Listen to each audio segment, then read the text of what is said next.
Ilan sa kanila ay sina Terence Calatrava, former Undersecretary of Office of the Presidential Assistant of the Visayas of the Philippines, Kong Roman Romulo of Pasig City, Kong Jojo Ang of Uswag Ilonggo Party List, Congressman Patrick Michael Vargas of Quezon City, Kong Juan Carlos Arjo Aitaide of Quezon City, Nicanor Nicky Briones of AGA Party List, Congressman Marcelino Marcy Teodoro of Marikina, Congressman Florida Robes of San Jose del Monte, Bulacan, Congressman Leandro Jesus Madroño of Romblon, Congressman Benjamin Benji Agarao Jr., Congressman Florencio Gabriel Bem Noel of Anwaray Party List, Kong Leo de Ode Tariela of Occidental Mindoro, Congressman Reynan Arrogancia of Quezon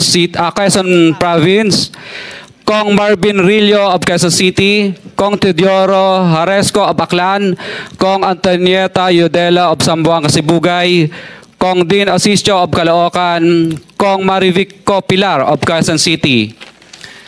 21. Mayroon ding mga kinatawa ng ilang politiko na nakikipagtakbo sa amin upang manghingi ng porsyento kapalit ng mga porsyento ng mga proyekto. Ang mga porsyentong ito ay 25% ay ipinipilit sa amin bilang karaniwang kalakaran na wala akong kakainang tanggihan. Ilan sa kanila ay sina Regional Director Eduardo Virgilio of DPWH Region 5, Director Ramon Ariola III of Unified Management UPMO, District Engineer Henry Alcantara, DPWS Bulacan First, Undersecretary Robert Bernardo, District Engineer Aristotle Ramos of DPWS Metro First, Pasig City, District Engineer Manny Bulusan of DPWS North, Manila Deo, District Engineer Edgardo C. Pingol of DPWS Bulacan Subdeo, District Engineer Michael Rosaria of DPWH Quezon Second Deo.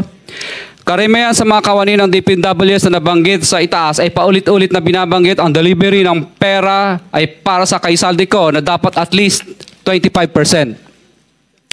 Si Kong Marvin Rillo naman ay ilang beses na binabanggit ang pangalan ni Speaker Martin Romualdez bilang kanyang malapit na kaibigan. 25. Sa tuwing umiinom kami sa Wine Story, sa BGC at sa Shangri-La Mall, sinasabi pa ni Kong Rillo na lahat ng kanyang request para sa pondo ay galing pa mismo sa unprogrammed funds at insertion na inaaprubahan ni Speaker. Ang tao ni Marvin Rillo na si Bogs Magalong ang pumupunta sa amin para kunin ang pera sa aming opisina o sa Wine Story. Si Kong Jojo Ang naman, lagi ring binabanggit sa lahat ng project sa kanya ay papondo ni Speaker at ni Saldico. Mataas ang hinihingi sa project, dagdag pa niya, hindi naman lahat ng pera ay para sa kanya, kundi para kay Speaker at kay Saldico. Sa lungsod ng Pasig naman, lumapit sa akin ang DPWH Project Engineer na si Angelita Garucha para kolektahin ang parte ni Kong Roman Romulo sa flood control projects noong 2022. Number 28. Pagdating ng 2025, si District Engineer Aristotle Ramos ang sumunod na nagpakilala na bagman ni Kong Roman Romulo kung saan 30% ang kanyang hiningi ay para kay Kong Roman Romulo. Sinabihan ko kay D.E. Ramos na masyado namang mataas, ngunit sinabi niya na walang magagawa dito dahil pondo ito galing sa unprogrammed funds at insertion galing sa taas. Sa ilang pagkakataon, ang mga politiko na personal na inabutan ng halaga ayon sa hinihingi nilang porsyento mula sa proyekto. Ang pagbabayad na ito ay hindi naman kagustuhan kundi isang hakbang na ginawa namin dahil sa matinding panggigipit.